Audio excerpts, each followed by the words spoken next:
sa ating lahat. First of all, I would like to thank the Lord for these blessings. And I would like also to thank the Lord for this good weather for all the people around us. Finally, I would like to thank Pastana, management, and all the staff, especially for lahat ng tao na naging part ng bahay ito para mabuo.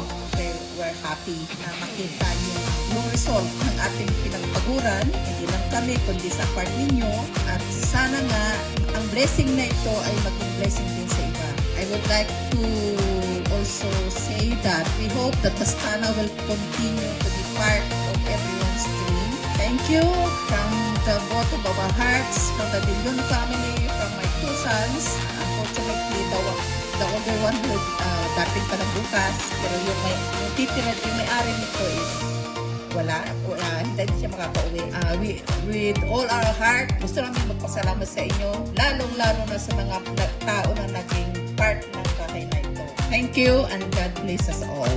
To God be the glory. Say the 1, 2, and 3!